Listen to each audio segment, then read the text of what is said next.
gentlemen, welcome to America's Auto Enthusiast Program. This is Auto World. And now, here's your host, Bob Long.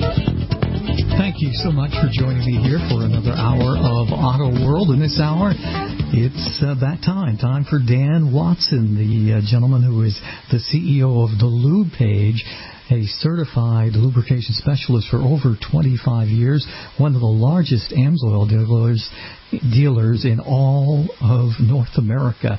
He's going to be with us taking your questions, and we'll certainly put phone calls at the top at 855-660-4261.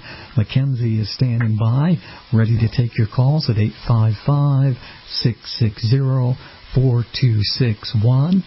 Any questions about anything when it comes to oils or lubrications, lubrication of boats, lubrication of ATVs, you name it, lubrication of weed whackers. We'll cover whatever you want to throw at us at our regular number, 855-660-4261, or via the email, bob@autoworldradio.com, or DanWatson at thelubepage.com. Right now, let's go to the guest lines and bring forth one of our regular contributors. He is the CEO of the Lube Page. It's my pleasure to welcome DanWatson back to Auto World. Dan, how are you doing? Hey, doing fine, Bob, and everything seems to be well here in Central Florida. Yeah, we're getting some good weather, and the rains of a few days back have gone away, so everything appears to be under control, which gets me worrying, like what's going to happen next. But it's a busy time in the automotive world. There's a big auction going on down in Barrett Jackson Land in West Palm Beach, Florida, so a lot of classic car lovers are in our state. And of course, as Stephen Cole Smith, who's another one of our regular contributors here on the broadcast, who is also based in the Orlando area, he says there's always something going on in the state of Florida when it comes to cars. Oh, yeah. Well, you know, I was going to tell you a nice positive thing. I got an email this last week from a gentleman out in, it's in Utah. Like, I think he might have been close to Canyon City or something, where one of the stations broadcast from. But anyway, it was interesting because he was listening to one of the shows that we did where I was explaining some things about what's going on with synthetic engine oil and the different problems with what's being sold. And Bobby said that he was listening. He got into it so much that he pulled into the driveway and sat in his car and listened to the rest of the hour until it finished. So, wow, that's such a great story. Well, it's good feedback when you get that, because you feel like, that old scene they've got where I think it was in WKRP where Johnny Fever's tapping on the microphone and he's using the famous words, "Is anybody out there? Is anybody listening?" Clicking away. They were having some kind of antenna problem or something in that particular show. But so, as you know, doing radio, it's always nice to get some direct feedback that you know that there are people listening and that you make a little bit of a difference in what they're thinking and what's going on. Yeah, that's great feedback. And yeah, I've gotten some emails too about when we talk about glorified petroleum being sold as synthetic, and that's a topic folks seem to be able to really sink their teeth into, and more people are listening to what you brought to everybody's attention. Well, that's what this fellow was listening to that we were talking about, and it had him intrigued so much that he sit and listen to the end of it. Now, I wanted to just briefly touch on a couple of things with that, because I think it's so important, and for the listeners maybe that haven't heard about it or don't know what we're talking about, but we'll keep this as straightforward as I can. There's been a dispute about what is really officially called synthetic since, 1995, so now it's 24 years in that range. And it just won't go away, and it gets worse because there was a dispute between the big boys, Mobil and Castrol, about what could be called synthetic. and this went all the way to the national advertising people that control what is truth in advertising anyway. And they just all wimped out and ruled that synthetic would be a marketing term rather than a chemical term. Well, that's like wimping out and saying that radial is just a marketing term rather than describing the construction of a radial tire. Real disservice to the consumers in the country, no matter what state they're in or where they are. That's just a disservice. That should not have happened, but it did happen. And so early on, we kept that level pretty high because there's some processes that you make synthetic oil. And let's just say that before 1995, the only thing that could be called synthetic was something that was engineered by man, and that you did a simple thing. You took two lightweight molecules and you synthesized them to make a heavyweight lubricating molecule. Wow. Sounds pretty simple, and it is. From a chemistry standpoint, nothing could be simpler. That was easy to understand. But in 1995, Castrol achieved using some base stock, which is not actually, doesn't fit that definition. What it fits is that it's a highly refined product, very highly refined, no doubting about that, and it has some modifications done to it through some what they call hydrocracking and hydrogenation type stuff. Okay, wow, this is getting deep into the weeds. Pretty soon we'll be all, junior chemists. No, don't want that. What I want people to understand is that this stuff is important primarily because it's important that you get what you pay for. I mean, it's not you're not going to, if you buy what we call a hydrocrack synthetic, it's going to perform fairly well, but it's not actually going to perform as well as the original chemical-based synthetics. But still, it's going to be a very high-performing product, and as long as it's identified and doesn't cost too much, then that's probably an okay thing. But what has happened is that they decided to go a further step down, and it's a play on words and terminology, whereas hydrocracked oil was accepted as synthetic. They now are trying to get away with calling hydro-treated. Now, that's different than cracked, okay? Hydro-treated is a process where you use hydrogen as a method of extracting impurities by making compounds and extracting those impurities from the oil and ending up with a very pure-based hydrocarbon, petroleum, very pure base. This has for years been accepted as a high-performance petroleum-based oil. Well, it's being sold without even taking a wink, if you know what I mean, as full synthetic. And if you read the documents on it, it'll even say in its material safety data sheet that it's hydro-treated, and then in parentheses, petroleum. And then on the bottle, it's labeled as full synthetic. So this is just something that our consumers need to understand. Would hydro-treated, so-called synthetic, harm your car? No, it wouldn't. Neither would putting a bias-ply trailer tire on your car. It wouldn't harm it. It just doesn't live up to what you're paying for. And there's so much of this happening now because it's highly more profitable to do that, because guess what? When you went to this hydro-treated, which is less expensive to make, the price of the product didn't decrease at the store. You can bet on that. So, wow, it's just terrible stuff to have to report. Absolutely.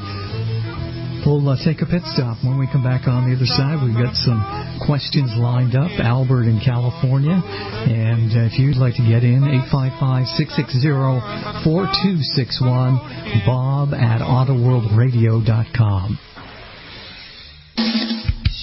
Giving your radio a broadcasted tune-up. This is Auto World and your host, Bob Long. Thank Thank you so much for joining us here on Auto World.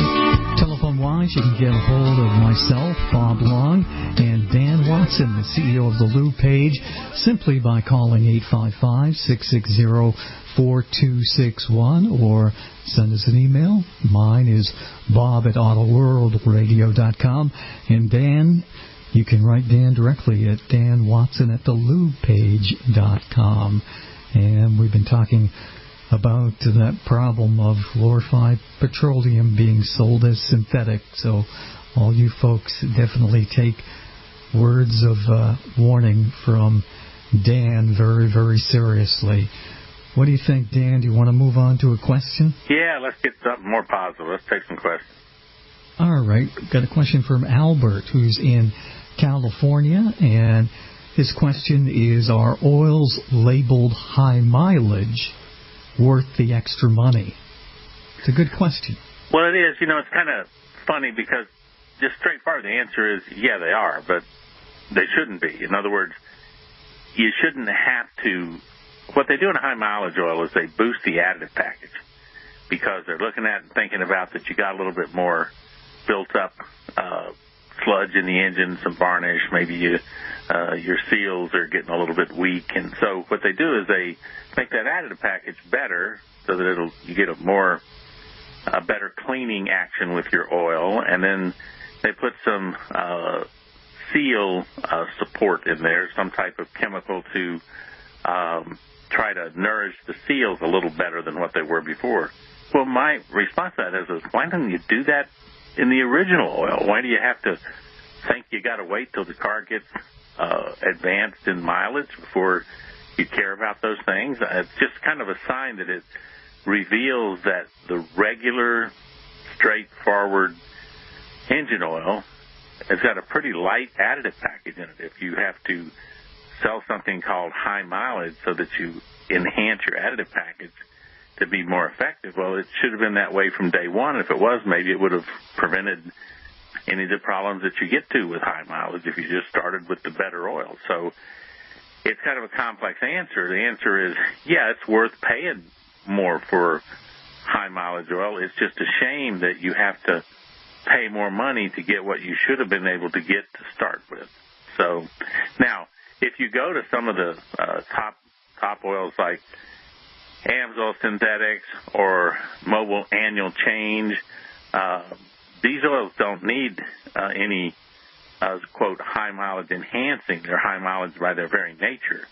I mean, when you make an oil that can go up to 25,000 miles before you have to change it, the additive package is significantly enhanced and very robust. And that's all they're really doing in those high mileage oils is they're improving the additive package to make it a more fortified oil than what it would be if it was a standard. Some of them get fortified enough that they may not actually pass the SN rating for the current specification because they got a little bit more in it than what they can be allowed under the certification requirement. So you have to kind of be careful with that. But that's the best I can do on that one. That's the answer, I guess. Yeah, it's a very good answer, and certainly that's a concern if you're paying the extra dollars for high mileage oil. You got to wonder what the story behind the story is. If it's not a brand name or something labeled AMSOIL. Jerry in Pennsylvania has sent us a note here. He says he can't find, speaking of AMSOIL, in the local area. Can I mail order it? Great question, Jerry. Well, the funny thing there is that I'd say about Jerry, he must be my age when he uses the term, can I mail order it? Nobody uses that term anymore because it's like, can I order it on the internet, or, you use those kind of terms. Mail order is a 1970s terminology kind of, mail order, because we would get mail order from Sears and Roebuck catalog or from, J.C. Whitney or something like that, right? Yep.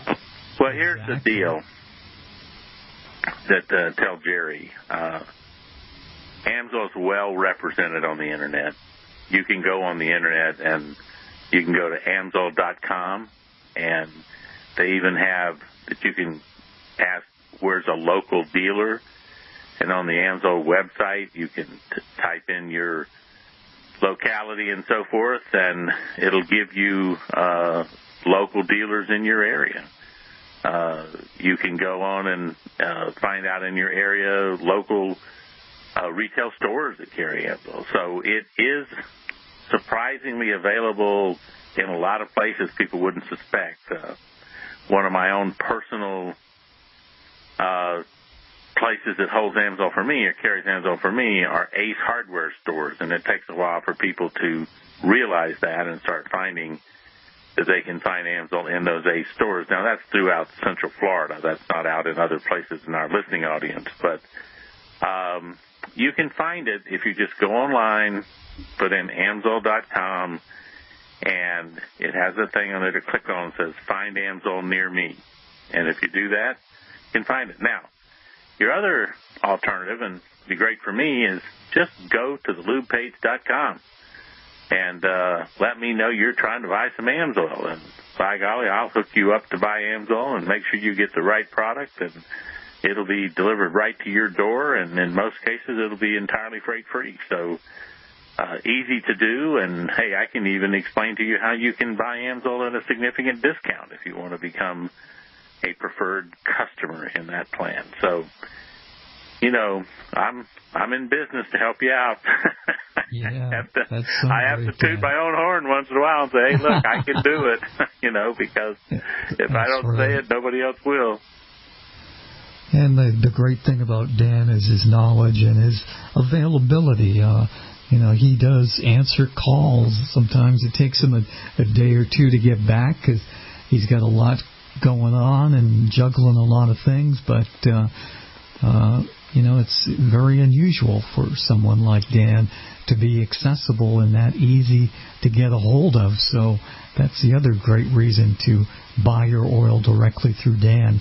And what's your telephone number, Dan? I'll prove it to the folks. It is 800-370-2986. And that's that simple. Got a question here from Reginald in New York. He writes to us, I heard you talking about AMSOIL as the best synthetic, so I went to my local Napa and was surprised to find AMSOIL, but it was $12 a quart, and others like Castrol were $10 a quart. Why is AMSOIL so expensive? I love to get this question because there's a difference between price and cost. Okay? Oh, what the heck can be the difference between price and cost? Price is what's labeled on the bottle. Cost is what it actually costs you to use the product. And when we come back from this break, I'll explain that in detail. Absolutely. Some great words of wisdom and advice straight ahead from DanWatson at thelubepage.com. And again, you can email Dan at DanWatson at thelubepage.com or give us a call here, 855-660-4261. This is Auto World. Hi, this is Jay Leno, and you're listening to Auto World with Bob Long. What's up, man? How you drive that Cadillac there? DanWatson is with us, CEO of thelubepage.com. We thank you for being there on the other side of the microphone as well. We've got Mackenzie running master control as usual and taking your telephone calls at 855-660-4261. Before that hard network break, we were talking about a question sent to us from Reginald in New York, and the question is he went looking for AMSOIL. He found it at a local Napa store. He was surprised it was $12 a quart, and others like Castrol were $10 a quart, and he was wondering why AMSOIL is so expensive. And DanWatson was just starting to get warmed up here, telling us the difference between what it costs and what the actual price is. So tell us more, Dan. Well, when I started talking about that, you go pay for something, that's the price. It costs $12. But what does that cost you to use the product? I mean, how much does it cost? And you have to now put that into relative to time. In other words, if I were to say that the price to fly from New York to California was $600, that'd be the price. Now, the cost is over the distance that I went. It costs so much to get out there. If it's 3,000 miles and it cost me $600, then it was somewhere around 20 cents a mile or something, okay, whatever that works out. But if I flew a shorter distance and it cost me, if I flew 1,500 miles and it cost me $400, then the price was less, but the cost was more, because it cost me more per mile to fly from New York to, say, Chicago than it did to fly from New York to Los Angeles. So what I'm saying is that you have to proportion what you spend on what it is you receive for what you spend. Now, when you look at these cost of oil, let's say you spent $12 for that quart of AMSOIL, but let's say that you just decided that since they say I can run this oil for longer drain intervals, I'm going to run it 3 times as long as I run the other oils that say that you have to drain them at regular intervals. So I could look and say, well, I could have bought that castor oil for $10, but they tell me to drain that out in accordance with the manufacturer's recommendation, so that as long as I could go, it'd be 5,000 miles. But AMSOIL says they stand behind warranting this AMSOIL that it could go up to 25,000 miles. That makes me shaky, so maybe I'll just do 15,000 miles. Well, 15,000 miles is 3 times as long as the 5,000 miles that you would run the castor oil. So you take the $10 a quart for castor oil, and you have to do this 3 times. So that's now $30, just using a single quart. That's $30 over that same 15,000 miles, and the AMSOIL was $12. So although the AMSOIL cost, you had to pay $12 for it, that was the price, its cost now is less than what it cost you to use the castor oil, because the castor oil would cost you $30 over the same period of time. Say there's 5 quarts, okay, in the car. So 5 times the $10 a quart is $50 in oil change. 3 oil changes, that's $150. If the AMSOIL is $12 a quart and you buy 5 quarts, that's $60. So it costs $150 to go the same distance with castor oil. It costs $60 to go that distance with AMSOIL. I'd say AMSOIL's a much better deal, even though it looks up front like, why am I paying $12 for this? Well, just see how long you can use it. The same analysis goes with, high mileage tires. If I buy radios that are good for 80,000, what's the price versus buying radios that would be good for 40,000? If I have to buy 2 sets of the 40,000 mile radios, well, that costs me more than if I just bought 1 set of the 80,000 mile radio. So that's the analysis and how to approach it. Okay. So anyway, it's the old thing of price is not necessarily cost, and you have to work that out over what the service and the time you're going to get out of that to determine how much it really costs you. And so I recommend people take a good look at that, because other than mobile annual oil change, AMSOIL is the only one in the marketplace with a warranted oil for up to 25,000 miles or 1 year. That's the Signature Series oil. So that brings up another quick thing to make sure that our listeners understand. AMSOIL is a full-service type oil company. They have 3 tiers of oil. The first one, the least expensive, is called OE for original equipment, and that oil is good for whatever the manufacturer says, or 6,000 miles. If the manufacturer says go 7,500, then go 7,500. If the manufacturer says go 5,000, go 5,000. If you don't know what the manufacturer says, go 6,000. The next one is our intermediate, which is our XL oil. Very good oil. Good for 12,000 miles or 1 year, whichever comes first. Now, that's a warranted oil for that distance. And then our premium oil is our Signature Series oil, which is 1 year or 25,000 miles. So there's different choices, but in every one of those cases, you're going to find out, especially with the XL and the Signature Series, that you end up saving money if you run the extended drain interval. So hopefully that makes some sense for Reginald in understanding how to evaluate what you get when you buy AMSOIL versus another brand of oil. Very good, Dan. That was an excellent explanation. And we should also remind folks that people can buy their oil directly from you, and you can hook them up with a preferred customer program, which really saves a lot of money.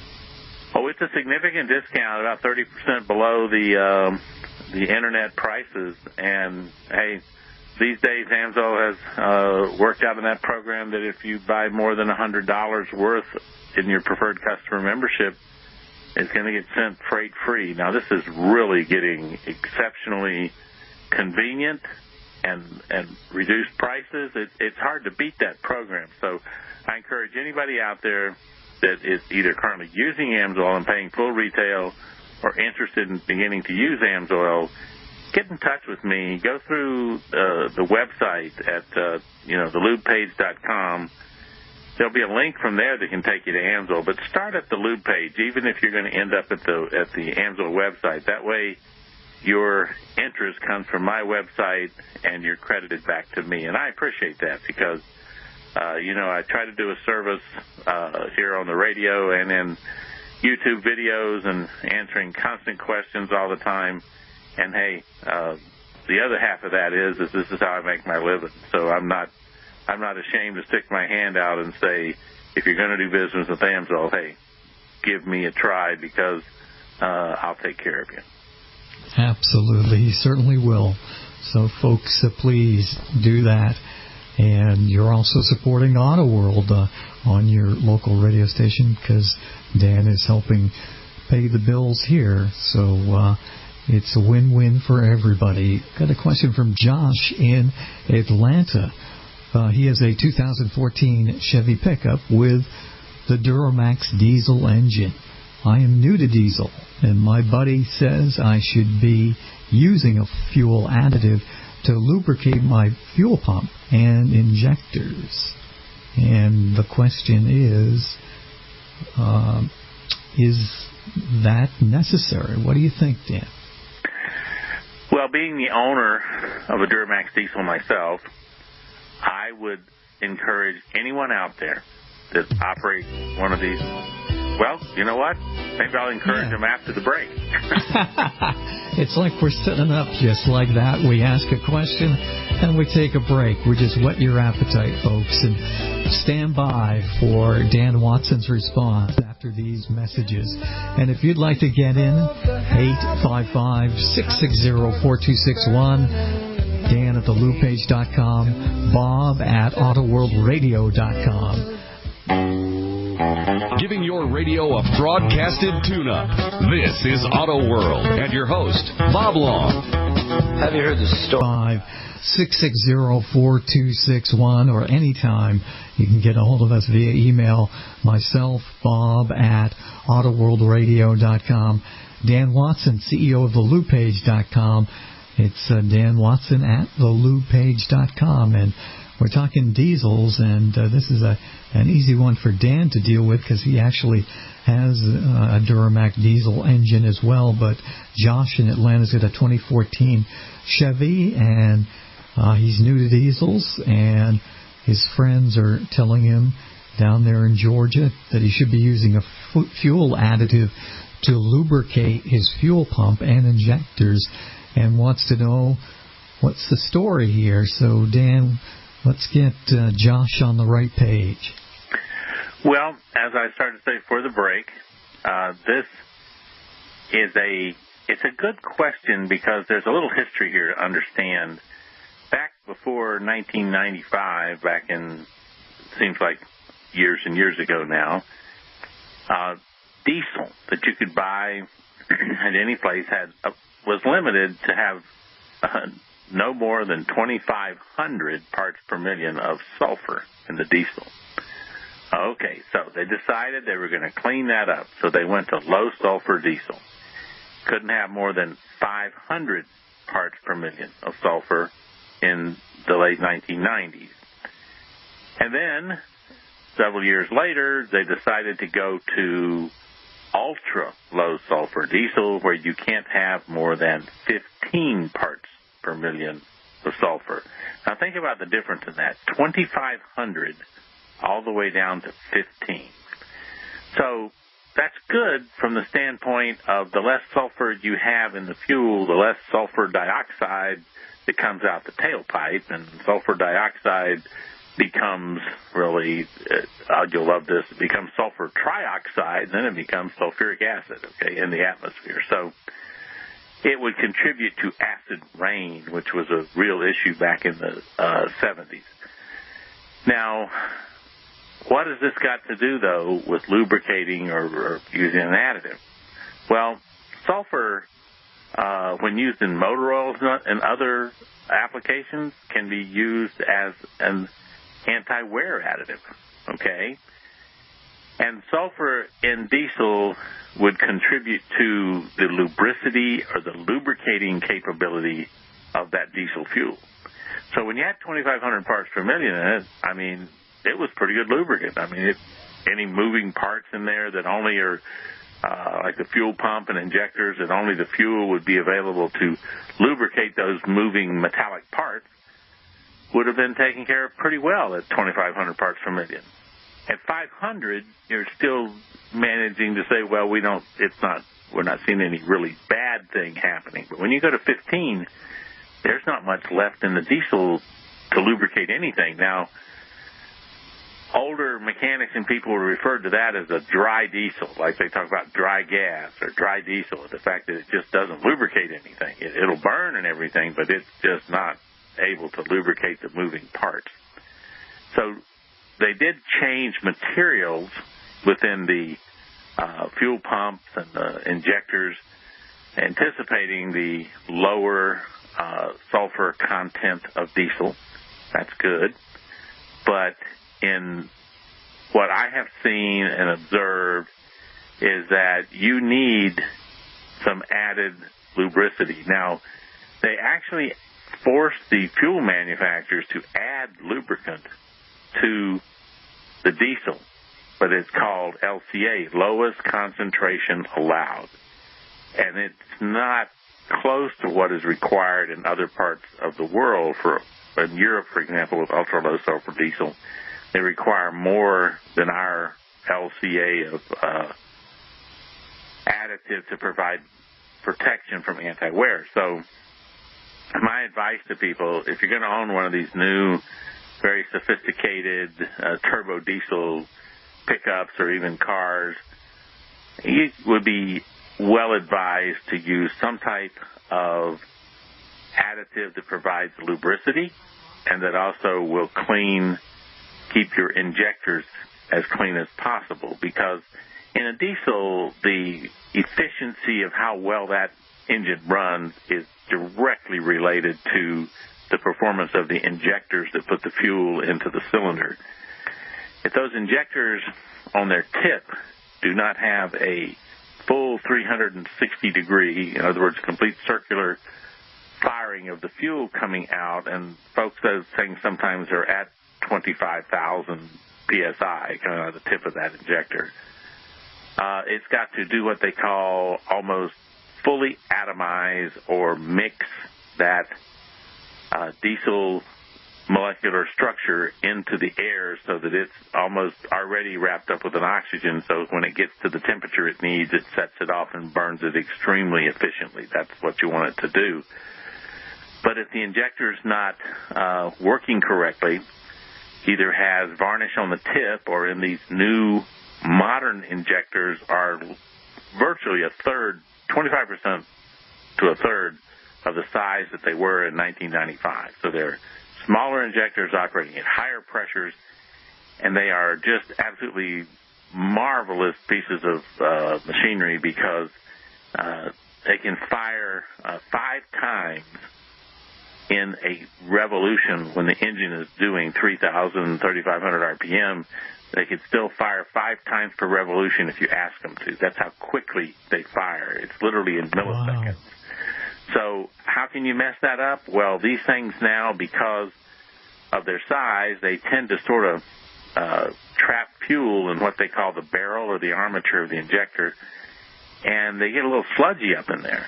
And if you don't have something to clean it out, it can slow down that quick-acting injector and actually throw off the timing of it and cause your diesel to run like a gasoline engine with a bad spark plug, okay? So you have to get injector cleaners that have the capability not only of lubricating all these moving parts, but of really cleaning out what they call the injector deposits, and you've got to get those cleaned out. And you better make sure when you're using a good diesel cleaning and injector cleaner that it says that it'll clean out those interior deposits. So that's important. But I think you should run one all the time just for the lubricating quality. And I'll just talk about one that I know. It's from Amso Synthetics. They have an injector cleaner and cetane boost in the same product, which is a phenomenal product. You can get up to as high as 8-point increase in cetane boost, and you can clean your injectors and everything, all this going on at the same time. And this stuff gets complicated, but cetane, Bob, is a rating of how easily the fuel will ignite. We go over into gasoline engines, we have octane rating, and what that is, hey, I need to slow down. I don't want the fuel to detonate like an explosion. I want it to slow down and have a millisecond burn or something to increase pressure. But in the diesels, we're concerned about, since we don't have a spark plug and we're going to set it off with heat, we want it to set off with heat. We don't want it to delay itself in setting off. So cetane is a rating of how easily you can get that diesel fuel to ignite. And sometimes we get some poor cetane out here, especially in the winter in the south. So the cetane boost is an additive to bring that cetane level up to where you get the maximum performance out of your diesel. So you take a product where you can get cetane improvement and proper cleaning and lubrication all in one. That's a good additive to using your diesel. And I think these modern diesels do well to run a quality additive like that, because that ultra-low sulfur diesel, it burns clean. It's great for the EPA, but it's not doing a good job lubricating. And by the way, each one of those injectors in that Duramax, they cost about $800 a piece. Ooh. And that's just the cost of the injector. You've got to get somebody to put it in. And your fuel pump, about $2,500. So there's some components there that it's worth putting a little additive in that you're not going to wear them out without it. They might last 200,000 miles.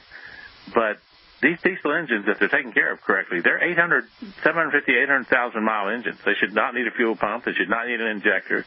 They should run on out there about 800,000 miles. But if you don't use a lubricant, additive, injector, cleaner, these kind of things, you can probably cut that in half, maybe get 300,000 miles before you've got fuel system problems.